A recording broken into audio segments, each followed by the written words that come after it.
Okay, everybody, welcome to the June meeting of the Accessible Services Advisory Committee. It's good to see all of you. And we'll start. Let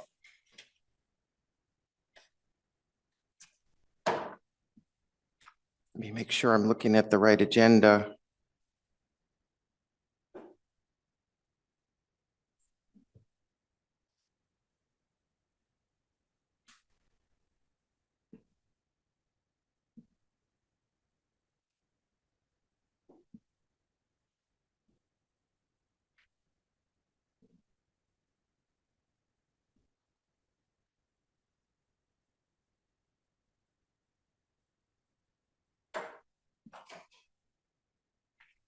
I just have them.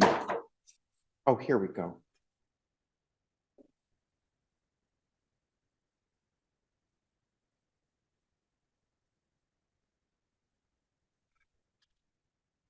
I'm having trouble finding the agenda.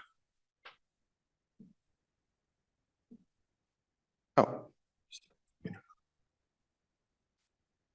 there we go. Although that's minutes.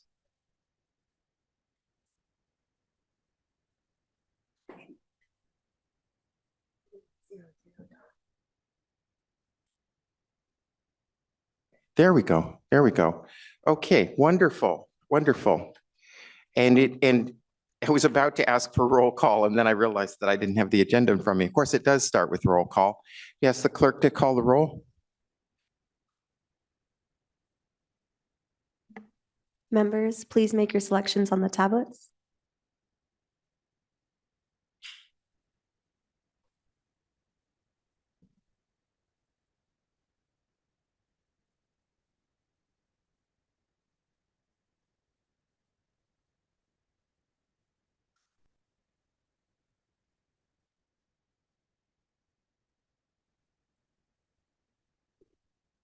Chair, we do not have a quorum with 6 members present and 8 members absent.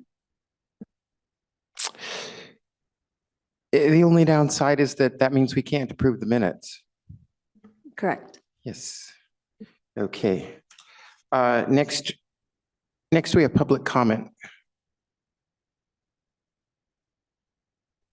There is no public comment at this time. And there is no public comment. Okay. And I'm going to skip over approval of the minutes because we don't have a quorum. Although actually, if there was a change in the minutes, it might be smart actually for somebody to say it now before they forget. But I don't take it that there is. Okay, let's get to our discussion items. This is obviously the exciting part that we all came for. First, we have public safety through environmental design.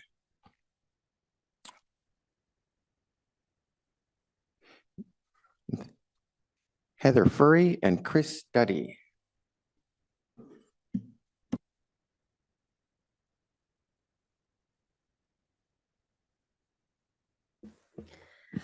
Good afternoon. I'm Heather Fury, Director of Capital Projects at MTS, and this is Christopher Duddy from our Planning Department, and the two of us will be providing this presentation.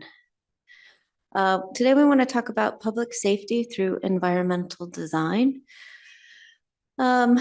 What does this really mean? Our customers are always concerned about safety while they're waiting at our stations. We have increased security personnel throughout the system.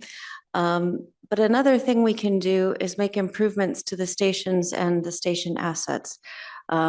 This includes engineering safer spaces, focusing on things that will deter criminal activity and build community.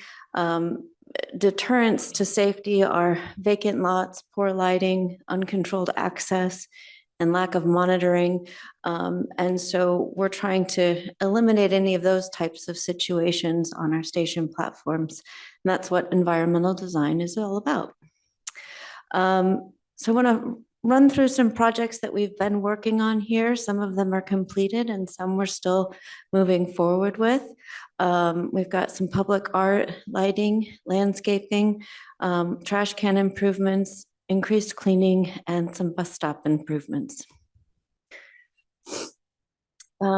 This is Heartline, a mural that was installed at our Massachusetts station.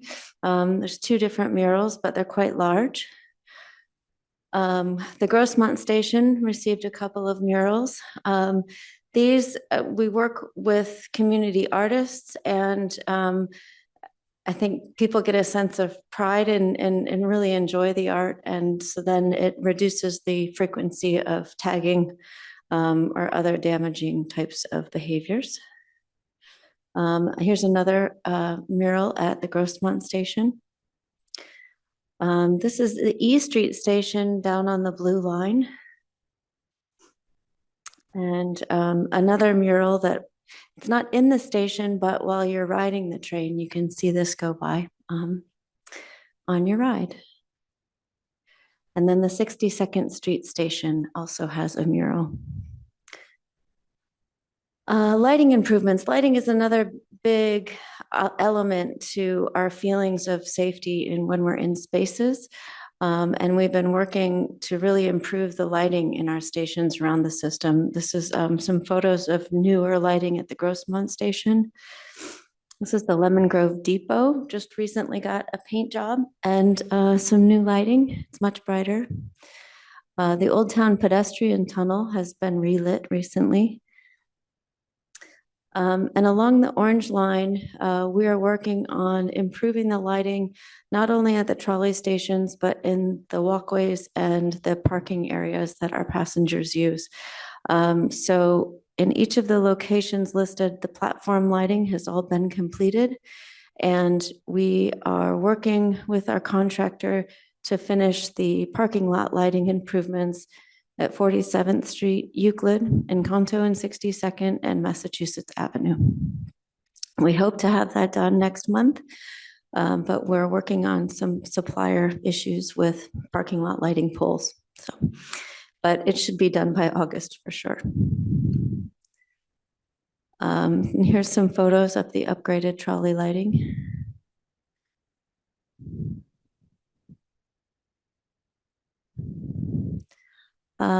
Another thing we're doing, and we've heard from our customers, is that bus stops, particularly bus stops in more rural areas or not, can be very dark. And our operators can struggle to see patrons waiting at the bus stop, and our passengers maybe don't feel secure waiting at the bus stop. So we're piloting a new technology that it should be installed completely by the end of 2025. I'm hopeful August and September timeframe. But our first installation is kind of shown in an orange circle there on 43rd Street, just south of El Cajon on Route 13. And this, what we're installing is a solar light that sits on top of the bus stop signage.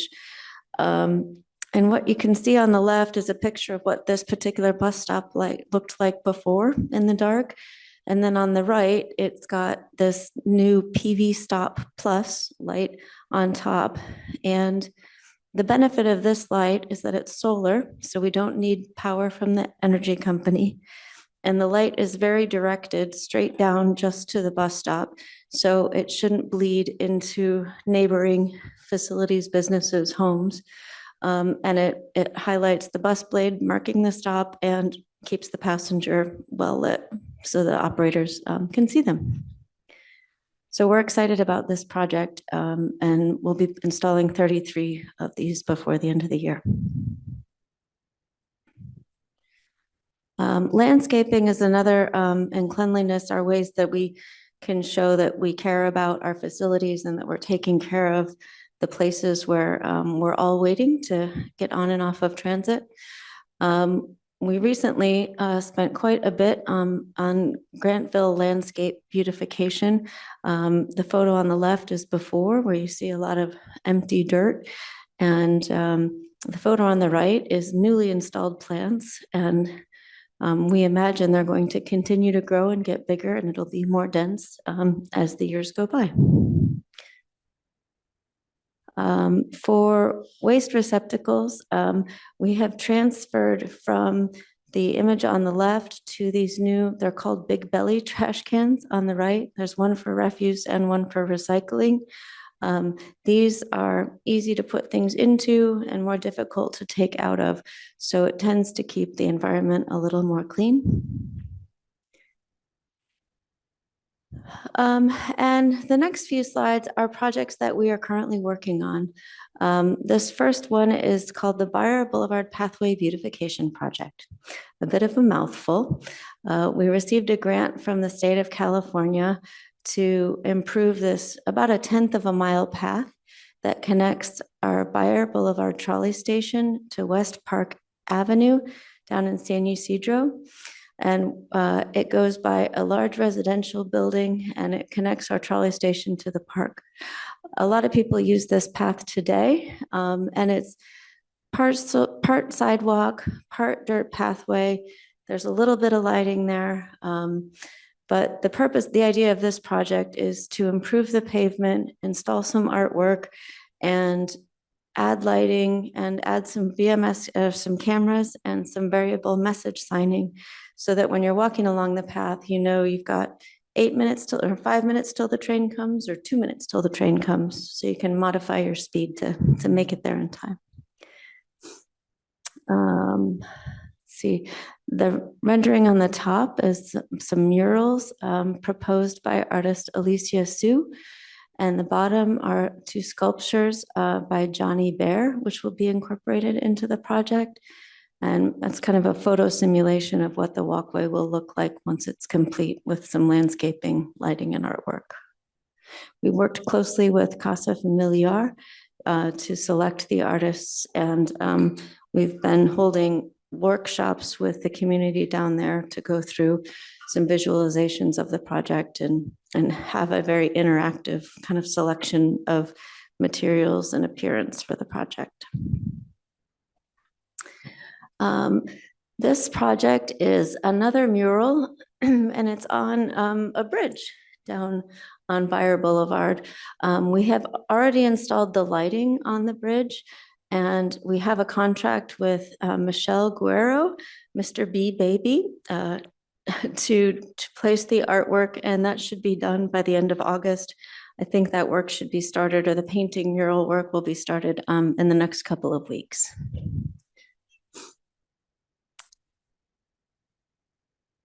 What else are we doing? At all of our trolley stations, well, when we opened the Mid-Coast line, those new stations got full color, sort of variable message signs. And we knew that the orange line, the rest of the blue line and the green line still had the black and orange signage. So we worked hard to get grants and have now installed all new variable message signs on the green line stations. So that's 78 new signs, including all the signs downstairs at the Swelf and Imperial campus. So we installed the green line signs for downstairs and some of the bus signs, just so this whole area here looks uniform. Next, we're going to be working on the blue line, where we'll install 52 new signs, and the green line is going to get 88 new BMS signs. So this will kind of bring all of our system up to the same kind of robust signage. And these signs are customizable, so we will be able to change the messaging. If there's an outage or a bus bridge, it'll be another communication tool to let our customers know what's happening on the system. For cleanliness, we sanitize all trolley stations 1 to 2 times a week. We talked a little bit about upgrading the trash cans. The bench cleaning, we've gone from 10% to 50% at the benches. And our entire fleet, which is 750 buses and 160 trolleys, are all cleaned nightly after service every day. Activity at transit centers is another way that we really kind of bring life and activation and more people and more eyes at these locations, which can help offer a sense of safety. So we've got 12 concession buildings under contract at our trolley stations. And we'll be adding 2 more in a couple locations. And at Lemon Grove, the depot that we showed early is now an MTS security outpost. So we do have a couple team members that work out of that location now. We have, each year we try to work on some bus stop upgrades. These are funded through the MTS General CIP. So these 8 locations that are shown in the map here are all under construction contract to be improved, to widen the sidewalk and incorporate a bench or maybe a shelter. And that construction contract is just waiting on approved traffic control permits for the work to take place. So I anticipate that'll get started in the next month or 2. The next time I come back, I'll have a much better image than just the proposed drawing on the right. But I think this is a good example of what we're going to do. Instead of the dirt and grass between the edge of curb and the sidewalk, that'll all be concrete. So it'll be easier if you're using a mobility device on wheels to get on and off the bus. And there'll be a little more clearance for this bench in this particular location. And then what else? We've had many, many requests from our customers about additional bus stop shelters. And so we've got 30 locations identified where we would like to place bus stop shelters. So we have a designer under contract that is working on putting plans together. In many cases, we'd like to install a shelter, but we might not own enough property or there might not be enough city property. So we're kind of working through that, making sure we have the rights to install a shelter and still maintain all of the sidewalks with requirements to meet ADA access and go through the city permitting process. Here is a list. I think we started with 30, we're down to 26. Part of the reason the list was reduced were due to developments at the sites we'd identified. And so maybe the developer is going to make these improvements as part of their project. So we're hoping this will be complete in the fall of 2027. So we have a little way to go here, but it is underway. And with that, I'll turn it over to Chris. Thanks, Heather. Chris Duddy, Senior Transportation Planner for MTS. And I'll be discussing the Transit Amenities Plan, its associated survey, and then also briefly discussing fare gates with MTS. So the Transit Amenities Plan is going to be a plan to improve amenities throughout our service area. We submitted a grant in early 2025 through Caltrans, the Sustainable Communities Grant, with the waiting to hear back if we were awarded in fall of 2025. So the goals are to get feedback from our community to ensure that amenities that are placed there are what they want, review best practices and sightings and amenities that are placed, identify new or innovative solutions that could be used. Examples of those are the 2 images on the right. We have the La Sombrita shelter, which is in LA. And so these are kind of constrained amenities and maybe stopgap solutions where benches and shelters couldn't be implemented right away. But the shelter kind of moves with the sun. So it takes up a lot less space, but still provides shade. And then on the right, there's a semi-seat, which is affixed to the pole. And then where a bench may not be able to be implemented, there could still be seating. And then finally, the goal of the project is to develop a prioritization plan, looking at all our stops, and then how are we going to increase the amenities at them. So we'll take a detailed look at all 4,000 of our stops, 4,000 plus, and then assessing the amenity distribution throughout our service area, really keying in and focusing on what the cost of improving stops would be, along with the associated ongoing maintenance for any improvements, and then also evaluating the ability to add amenities at different places. And then, sorry, I thought I'm one slide too early. It'll develop a priority roadmap for improving MTS stops based off of guidance from peers, internal and external outreach, and then the current characteristics at the stop. With grant funding, the project's expected to kick off in fall of 2025 and then completed in fall of 2026.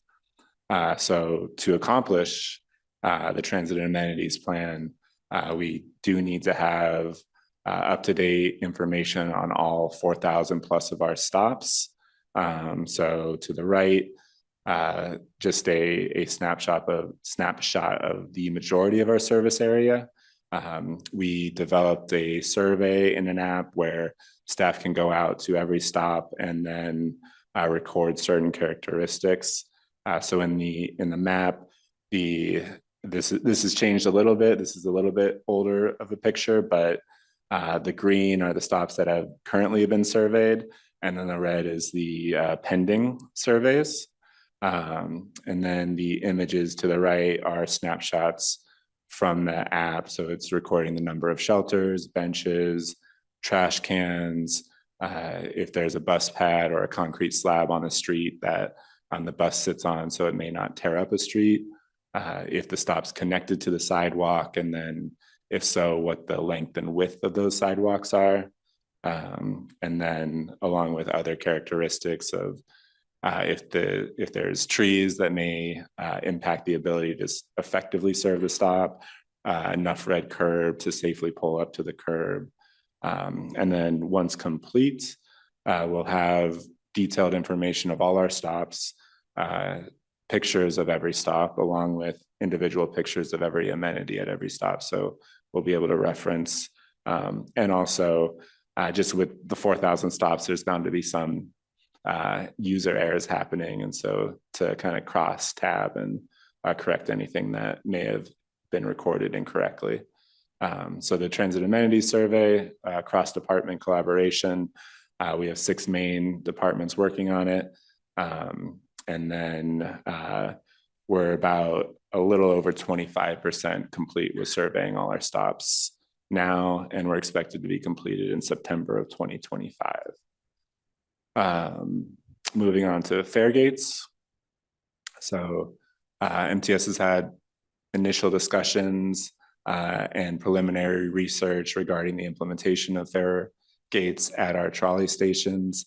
It's a mixed bag with results on increasing fare compliance between agencies that have done that. There's usually a long return on investment period when implementing fare gates. And then there's, with MTS specifically, there's a number of challenges that we would face because the majority of our stations, 56 of the 64, are at grade and would be difficult to block off with access to and from the platform happening essentially right at the street level. Additionally, adding increasing fenced areas and limiting the ingress and egress from our stations.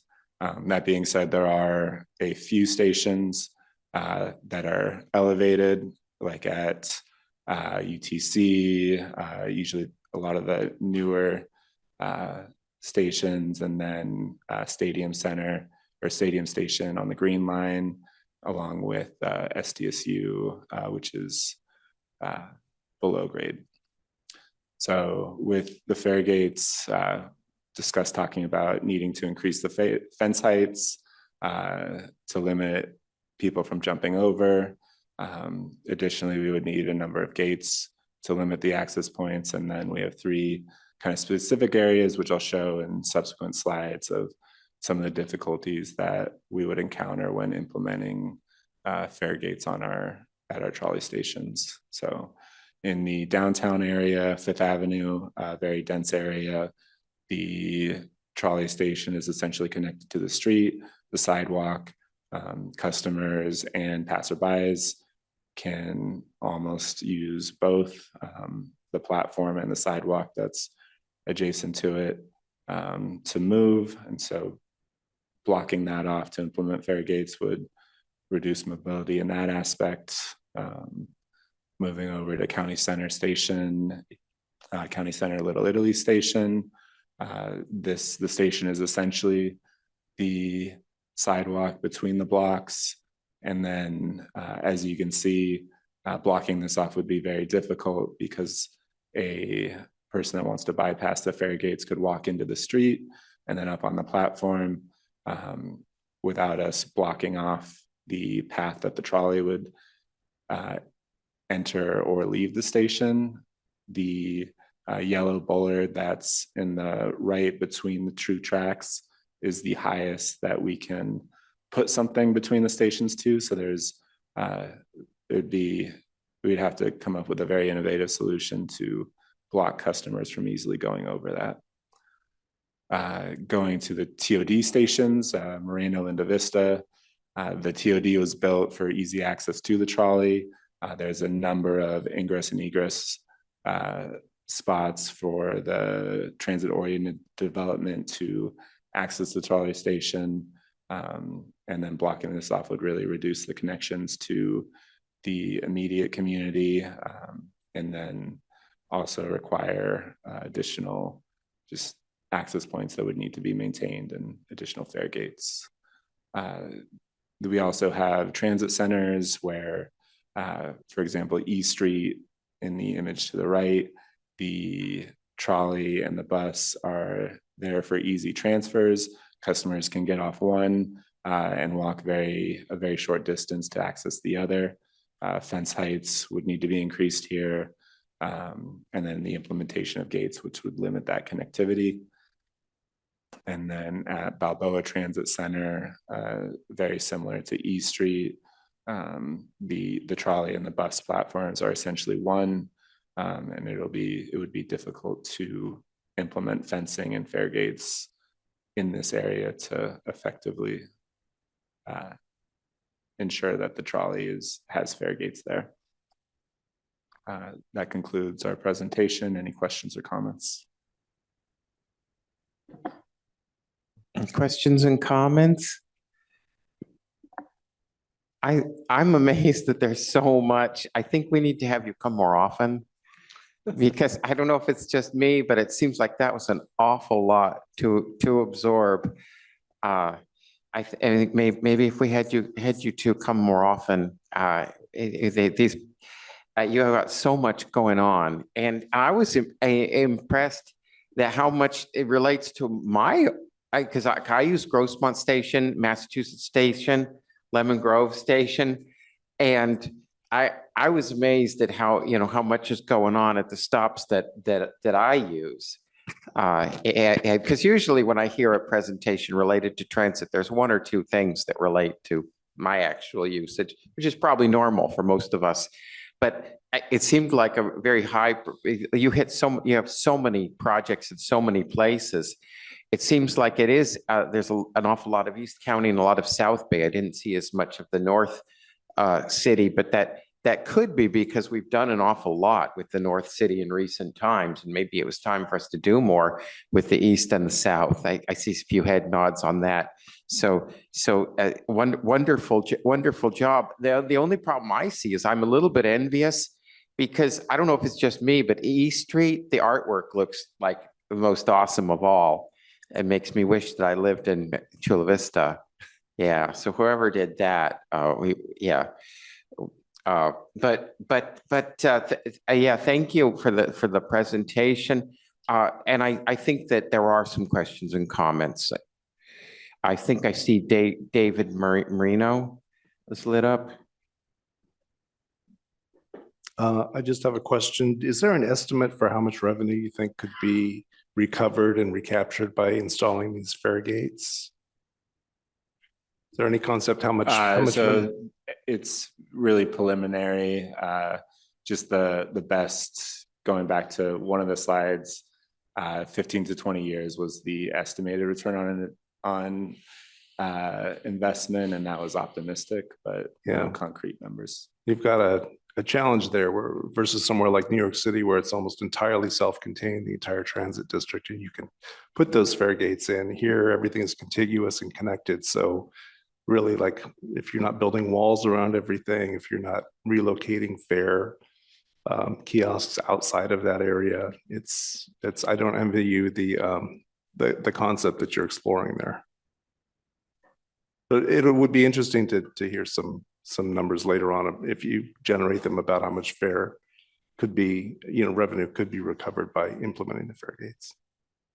Thank you. And Renee? Hello. Hi.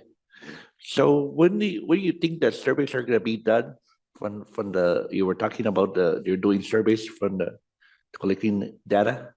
Yeah, so the survey is expected to be completed in September. And so that's just a kind of the building block for the rest of the study. So this is recording all the features at all the stops. So. Oh, okay. So we later are gonna be able to see some data? Yeah. So as part of the eventual transit amenities plan, it would kind of dive into amenities present, going into jurisdictions as well. And the art is very nice. Sorry? The art is very nice, the photos. Thank you.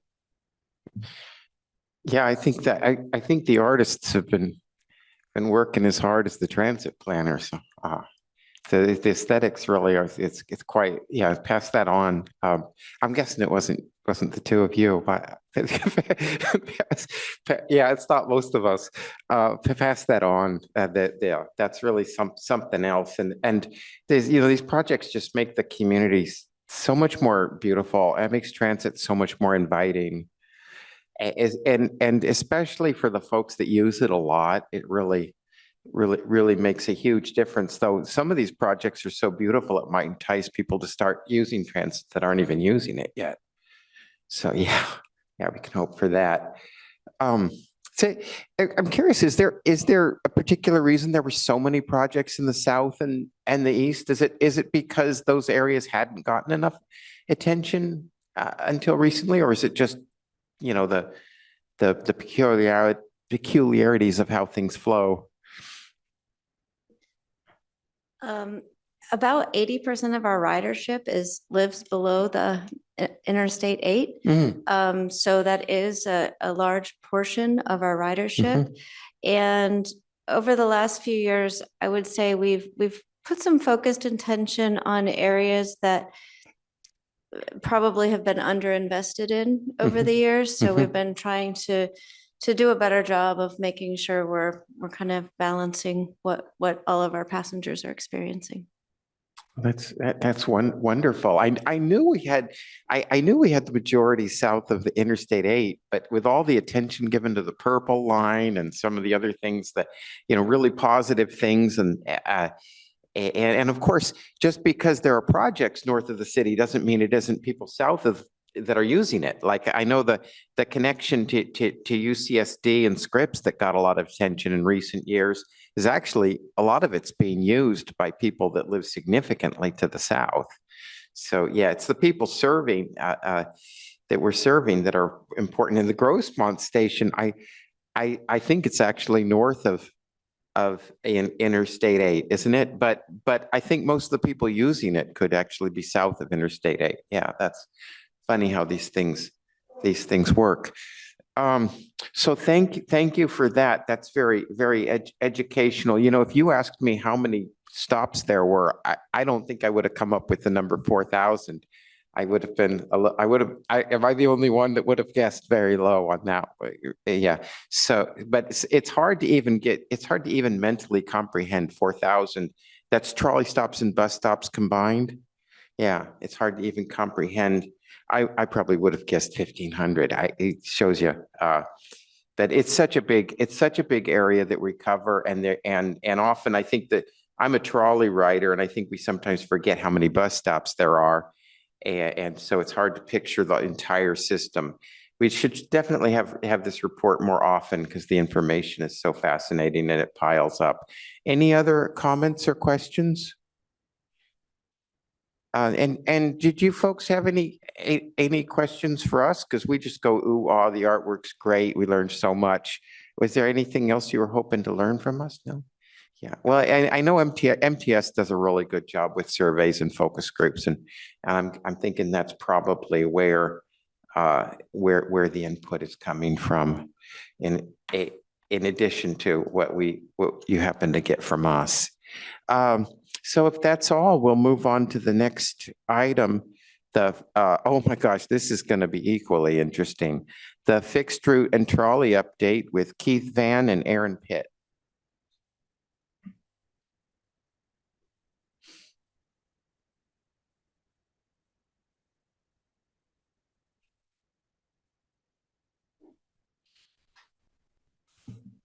Hi, good afternoon. I'm Keith Van, Manager of Service Operations for Bus.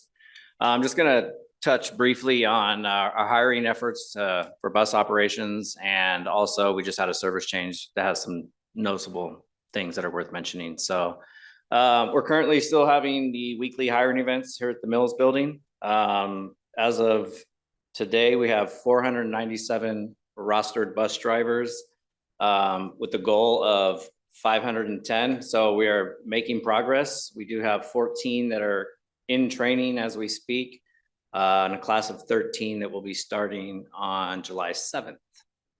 So we're making progress. I don't know. It seems like it's taken forever, but I think we're making good progress and we're almost there. So good for that. We just had service change on June 8th. In addition to several routes having minor schedule adjustments, a few things worth noting is the Route 11, we've restored service back to First and G. So a few blocks south of Broadway, where it's currently at for a couple of years due to construction at Horton Plaza.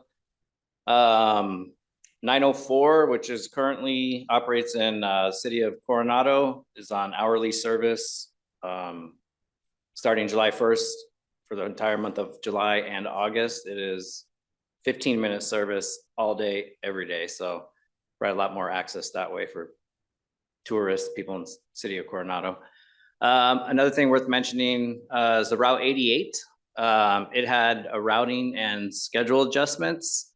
And with those things, it has allowed us to provide service 7 days a week on Route 88. So it runs a counterclockwise loop on Hotel Circle South, Hotel Circle North, but with the routing change and these adjustments, it no longer goes into Fashion Valley. Trolley Bridge coming up on the 28th. I'm sure Aaron will probably touch on that, but we will be providing bus service between 12th and Imperial and East Street Station. And that's it. All right.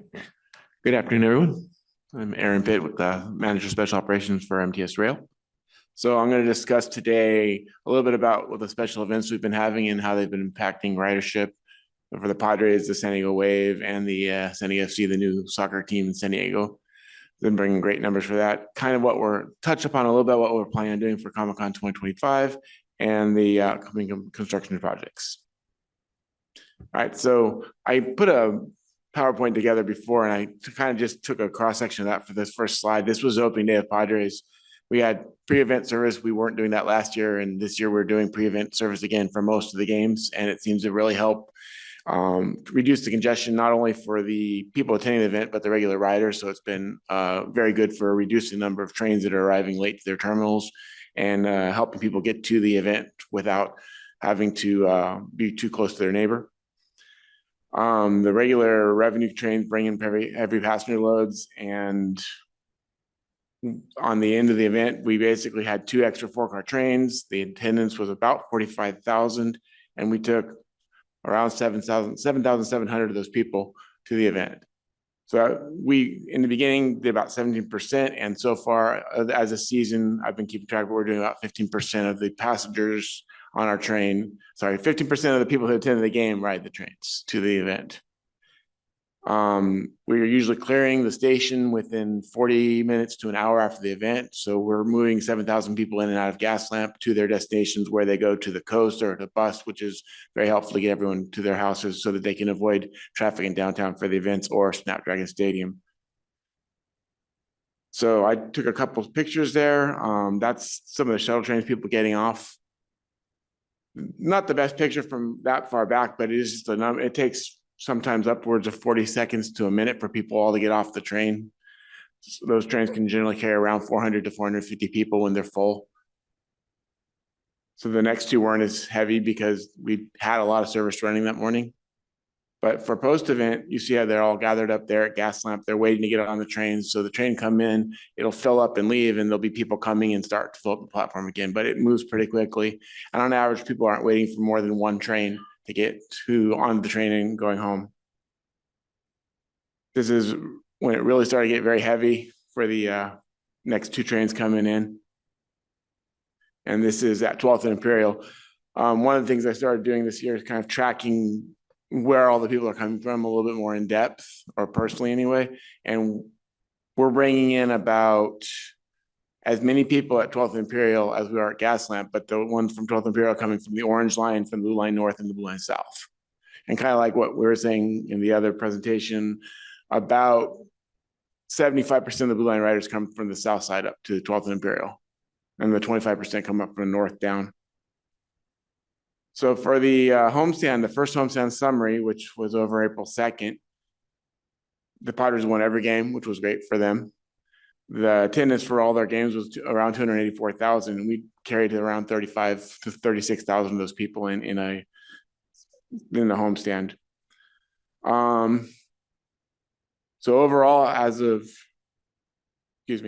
for the season so far, what I calculated as of June 1st, we've had about 191,000 people riding the trains to and from the Padre games. So they're very good numbers. Everyone's doing a great job to keep people safe, keep people informed. And we have had very few complaints that I'm aware of. And usually it's just, why aren't there enough trains? The San Diego FC and the Wave, we were expecting Wave to be more popular this year. And I believe the San Diego FC kind of took their place. We're getting on average about 4,000 to 4,500 people attending the FC games. But the difference being that it's all at one station. So in opposed to 12th and Imperial and Gas Lamp, people can go to different locations here. They're all walking to the Snapdragon. We've worked over through the season to try to increase how people can get onto the platform, because we check fares coming in that location, but sometimes it creates a little bit of a bottleneck down below. So we've worked with extending the queues and finding different ways to keep people moving quickly. We have PSRs, same as we have the Gas Lamp, to help the passengers that have disabilities or impairment to be able to get up to the platform, make sure the elevators are working properly, make sure that they can get on the train from the ramps as long as they see them coming, walk them across the platforms if they need to. So we've been basically putting a really good effort together to get everybody on the train. We are averaging about 18 to 9% in attendance for both teams, although the attendance for the Wave is usually about half of that, the ridership. That's a screenshot of a post event at the Wave. That's why one station makes a difference, because everyone's on the two platforms. We generally still see more people going towards the Old Town area than we do going towards the East County. But then I believe a lot of them will transfer the Blue Lines at Old Town, and they kind of disperse from there. This is another day, May 24th. This is a few games into the season. At one of the day games, I believe that was versus Los Angeles. And the stadium, the platforms were absolutely packed with people. But again, with all the help from everyone involved, we're able to get the trains in safely. Everyone boards, and within an hour or less, everyone's on the train, and we'd only have a few stragglers coming in. So moving on to Comic-Con, we're going to use the same operating plan as last year. It worked very well. We kind of found our niche, I think, on that. The exception being that we have the Copper Line running now. Last year, we had a single shuttle running between Gillespie and Santee to kind of alleviate the delays for the Green Line. But this year, since we already have that as a regular operating, we don't have to make that adjustment. So it'll work very well for that. We have the 9 3-car Green Line trains, the 5 3-car Red Line trains. They're going to be running the same pattern, the Red Line between 12th Imperial and Balboa, and the Green Line between 12th Imperial and El Cajon. And the advantage we have this year is that we have 2 tracks at 12th Imperial now. So we'll be able to dedicate one track for the Green Line, one for the Red, so everyone will be able to go where they need to go without having to ask, which train is this? I took a picture from the web of looking towards the convention center, that doesn't quite show the numbers of people as well as the picture coming up after this one. So almost all the trains, if not all the trains, are going to have Comic-Con related wraps, with a few of them on the inside as well. So they're all going to be themed very well for Comic-Con. We're going to have extra trips running from Thursday to Sunday. And the only difference on the Sunday operating plan is that we're stopping a little sooner because Comic-Con ends a little sooner on Sunday. We'll have all people from all departments, MOW, LRV, facilities, fair. They're all going to be at the key locations to make sure that everything's resolved as quickly as possible and we don't have any major problems with people being able to get to and from the event. There's a lot of meetings already taking place about safety, security, the police involved and everything, and everyone's being very good with communicating. So we're all going to be able to get through this very efficiently, I believe. So last year, this is the operating plan that we had, like the difference being that the copper line will be running from El Cajon to Santee. And last year for the whole weekend, we took about 264,000 people for the Comic-Con event throughout the whole Comic-Con for 2024. This is a better picture showing the numbers of people, the one in the middle. Taking overhead, we have thousands of people walking across the tracks regularly, and that's Gaslamp. Convention Center is a little bit less people, but it's still a lot. And with all the extra event security and all the security we have, we managed to keep them safe, let the trains go through with very minimal delays or danger to people. The upcoming construction project, we have a track closure at 32nd Street because they need to do timing checks on the gate for the bike lane that they're putting in, they need to do timing checks to make sure everything is in correspondence. So they can't have any trains in that section calling the routes. It will interfere with their testing. So this is an unusual closure because it's going to start at 1:30 at night, but end at 1:30 in the day. It's the half-day closure. So afterwards, we're going to go back to regular service. We're going to do our best to try to make sure everyone knows, hey, now it's normal service. You don't have to worry about a bus bridge. We're going to have people at the terminals as people are getting on the trains, letting them know. We'll be making announcements, the VMS signs, train operators, and PSRs at the stations. So that should be relatively smooth. We've done single tracks like this before, and it shouldn't be too much, or sorry, track closure like this before, and it should be too much of a problem. This was the construction project that they've already done 2 closures for to connect Park Boulevard to Harbor Drive. I'm not sure who remembers, but a long, long time ago, 8th Avenue connected to Harbor Drive, and then they took it down and put up a nice pedestrian bridge. And now I believe I'm not sure what the exact reasoning is, but they need to basically reconnect that. So we're having to move some of our infrastructure, the rail, the heavy rail as well. So we're having track closures for that. The idea is to basically connect to Harbor Drive, and the next closure was going to be on the 19th of July, right before Comic-Con weekend, but they ran into a little bit of material problems, and they're going to move it forward.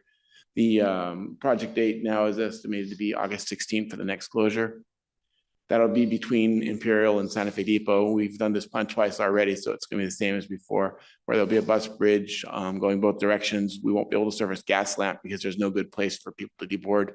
But other than that, it's going to be the same plan we've been doing. There's not a lot on the Orange Lane Improvement Project. We're still going through phase 1, kind of figuring out who's going to do the construction, what's going to be done, when the weekend closure is going to happen.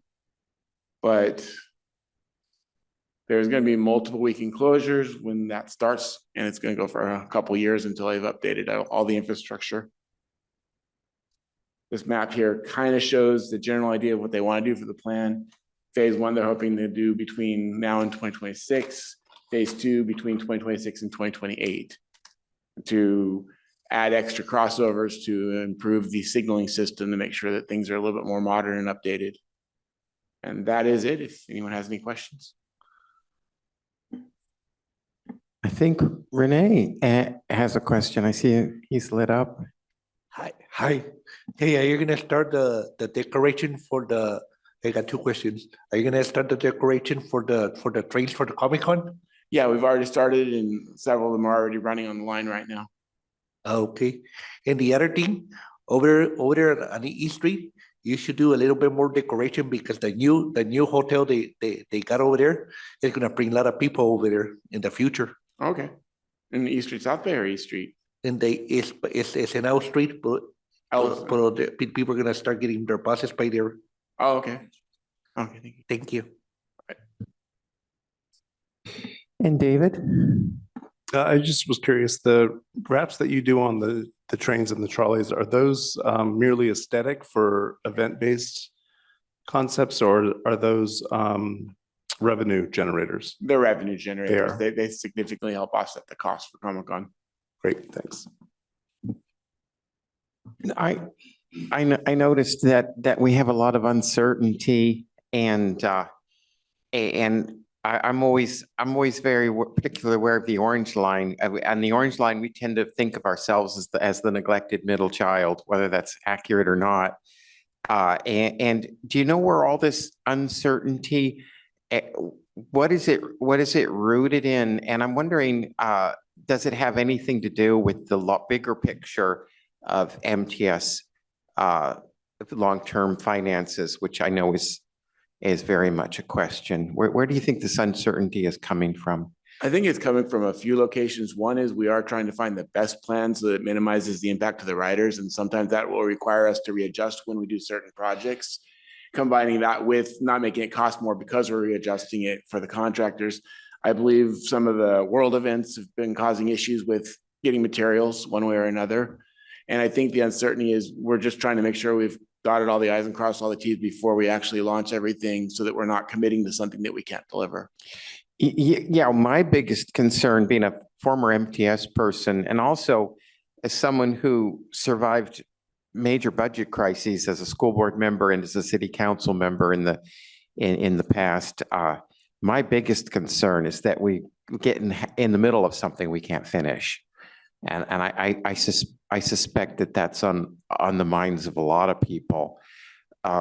What's your sense of how vulnerable we are to the fiscal cliff? The people call it the budget uncertainties that are of the next few years. Are we likely to see projects halfway finished that can't be finished? I believe projects that we're doing that are important for the infrastructure aren't going to be halfway done. I believe that within the, for instance, the Orange Line Improvement Project, this is money that's already been budgeted. I don't believe that we're going to have any project that start and then can't finish. We might not start new projects or have to put some things that are aesthetics on the back burner, but the things that are important for the infrastructure are going to be done because some of them are actually requirements. Oh, yeah, and the money is, and if the money's there, the money's there. I know there's often you have a situation where it's not really subject to debate or discussion. Either the money's there or it isn't.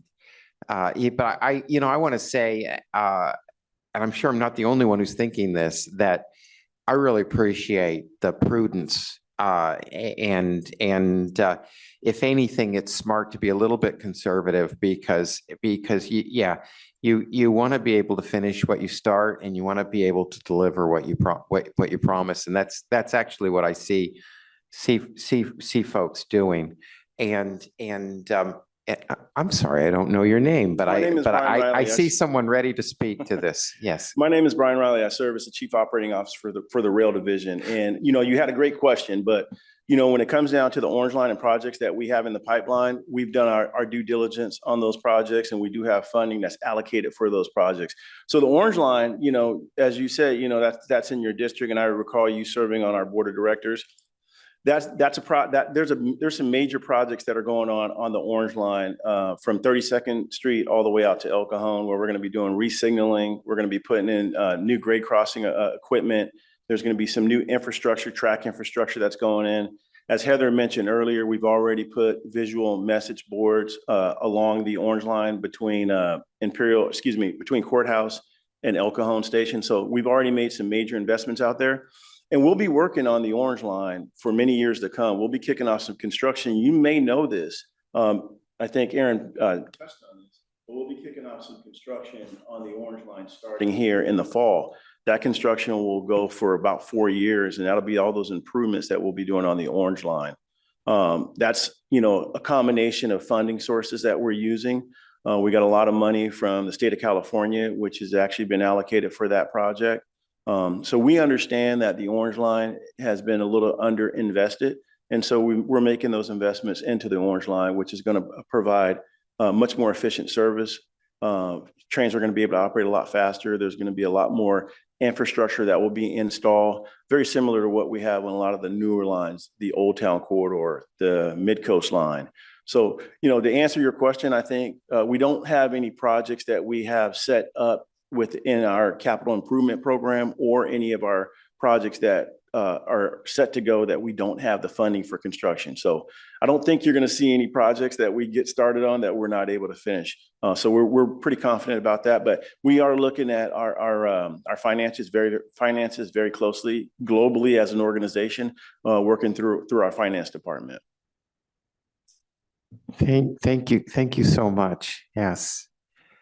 Are there any other comments, questions? Thank you so much for the report. This is extremely valuable. Thank you as well. Have a good day. Thank you. And also thank you for showing up on Juneteenth. I know it's a holiday for many different groups, not for MTS, interestingly enough, but happy Juneteenth to everybody. And thank you for everyone for showing up on Juneteenth. A couple of our representatives aren't here because it's a holiday for them, so we should be mindful of that in the future. Next we have our MTS access update and medical transportation report with our esteemed paratransit director. Thank you. Good afternoon, Charles Pasapel, manager of paratransit and minibus operations. I'll be providing the access update and MTM update. I'll briefly touch on some of our statistics here for FY25 compared to FY24. As you can see, our on-time performance continues to stay steady around 90%. The combined ridership also continues to increase. Over the last 3 months in particular, we've reached 85% of our pre-COVID levels. And June, it seems to be around the same levels. So it doesn't look like service levels are going to dip down anytime soon. They might dip just because school's out for the summer, but that's historically what it's done over the years. Next, while our ridership is increasing, our complaints really aren't skyrocketing, which is good. Our contractor Transdev does a great job on working to improve on their service every day. And, then the compliments. While compliments don't really fluctuate much, they kind of stay steady in the single digits. Last year, we did have a couple of months where there were double digits, but those are kind of anomalies. They tend to stay around 5 to 10 compliments per month. And then the eligibility assessments. As you can see, those are also increasing, but we expect those to kind of level out some because when we went to the 5-year eligibility, that's going to push out the need for everybody to keep coming in every 3 years. So those numbers at some point will kind of flatline. And these are the graphs associated with those statistics I just went over.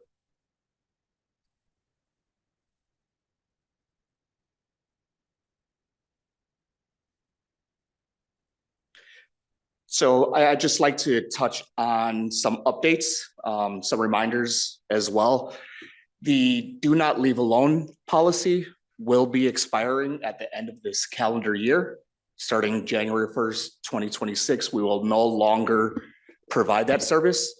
We started January 1st, 2025 with not allowing any new do not leave alone clients to become eligible for that service. And we've sent out reminders at the year mark, 9-month mark, and here within the 6-month mark. We'll also send out reminders on the 3-month and 30-day mark. So there's constant reminders going out. We've had some feedback, nothing major. I think maybe a handful of comments on this. Next, I want to remind everyone that Starting July 1st, we will be rolling out our paratransit same-day pilot. Everything seems to be in place. We're just working through the final details, and you will be able to book a trip by calling in. It will not be available for the online platform. Because we utilize Taxi, we don't have a way to validate if Taxi has any availability through that online portal. So it will be a call-in service if you want to do a same-day trip, and it will be based on current availability. So not to hinder the other paratransit riders that booked their trip the previous day.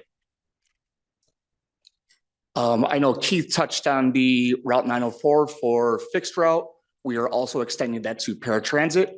So for the duration, July through September, if you book a trip within 3/4 of a mile within any of those stops along Route 904, it'll be a free trip for you. So, and it has to be within that route. And lastly, a new project that we are starting to work on in the back end is providing free fixed route fares for access eligible passengers. So I know NCTD does that now. We're really kind of trying to mirror their process. Like I said, we're working on that in the background now, kind of figuring out how the Pronto app will work. And, we have to get some education out to the bus drivers. And then I'm anticipating rolling it out before the end of the year, before the end of the calendar year. So that's something that's in the works, and I really think it'll help out quite a bit of our passengers for access. With that, I'll leave it open to the floor for any questions, comments. You know what, I'll start out by saying that I know a lot of us greatly appreciate the change in the fixed route being free to paratransit users. And I found out that Los Angeles, LA area has been doing this for quite a long time. And it works very well for them. And a fixed route is often the buses aren't full, and the trolley often isn't full, and it's really easier, more efficient for the whole system if people are able to use the fixed route. If they go ahead and use the fixed route, and if it's free, then of course people are more likely to use it. And it's a clientele. Paratransit users are a clientele that don't have a lot of money and actually will appreciate this. I think it's safe to say. And we've talked about the do not leave alone policy previously, so I won't say much about that. But I'm glad to hear that it's going forward with a minimal feedback. As someone who has an elderly parent, I can tell you that for people that need assistance, it's better if they travel with their caretaker or with a friend that helps them, a friend or relative that helps them. It's better if people travel with somebody that they know that is their caretaker, if that's the kind of need they have. And I think that if you've gotten relatively little feedback on the change in policy, it's probably because people that care for people that need assistance with the transportation probably are thinking the same thing, is my guess. Let me get to, did you want to say something? Just wanted to include one more item I left out on that free fixed route. That will also include a PCA. So you're able to bring a PCA along for free. Yes, that's a huge help. Thank you for mentioning that. Let's hear from Todd. Thanks, Charles, for the reminder that your MTS is sending out the reminder letters. It alleviates our agency from having to do any of that. So I really want to say thanks with that. I also want to say thanks too for the new project with the free fare ADA, just because it'll make a better sense system-wide. We get asked this a lot of times, why NCT does it and why MTS doesn't. And so if that does actually go through, it'd be great because then it'll be system wide and I won't have to try to answer those questions. And thanks for clarifying too, that the PCA would ride for free. I'm assuming it would be similar to NCTD where they would have a different, Pronto or different ID that distinguishes that. So speaking with the Director of Support Services now, it appears that we're able to load it onto a Pronto card, just a regular Pronto card. So as of right now, that's what our plans are. And it looks like we will be able to do that. So they won't need a different paratransit eligibility ID. It'll just be a Pronto card. They'll tap. The operator will be able to see on their screen. We're trying to find out the name for it now. It'll be Access +1, for example. And that will let the operator know that that person +1 can board the bus. Great, thank you. And David? Just a couple quick questions. One, just to follow up on that, the free service for the free disabled service ridership for the fixed rail or for the fixed transportation service, that's going to require registration through MTS, right? So yes, it'll be part of once we roll it out, it'll be part of the initial eligibility or recertification.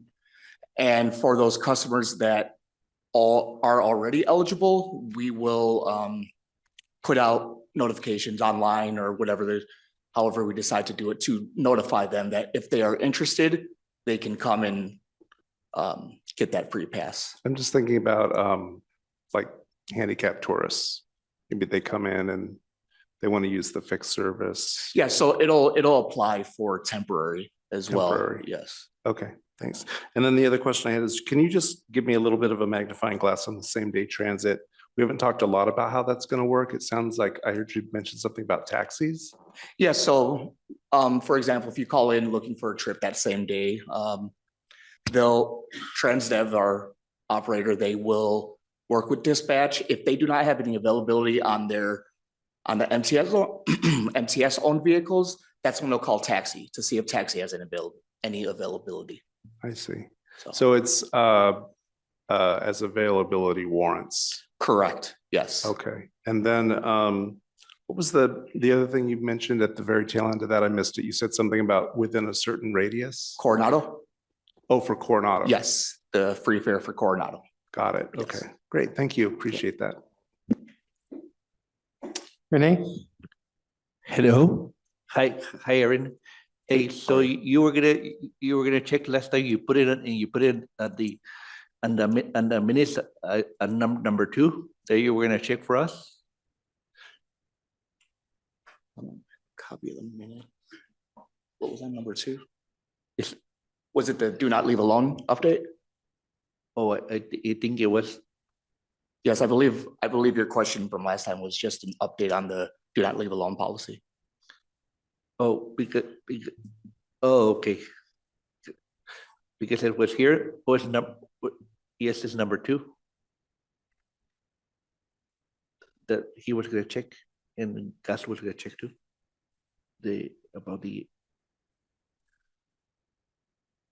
My last question. About the do not leave alone Yeah. policy? Oh, so they're not gonna change it?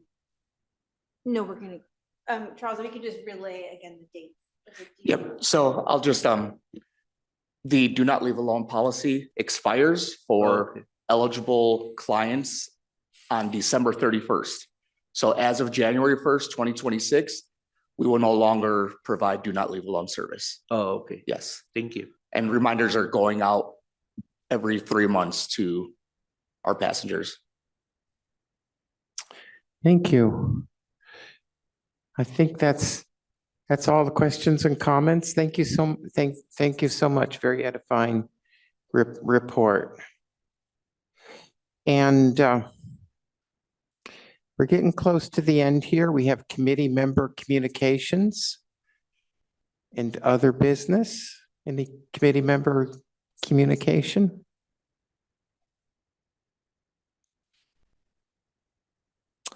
And then next meeting September 18th, 2025 at 1 p.m.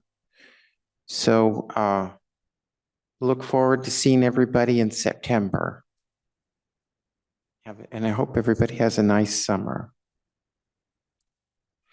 And that's it. That's the meeting, folks. I think this is the longest that I've chaired, but that's not saying much. It's not much longer. All right, thanks everybody. Take care.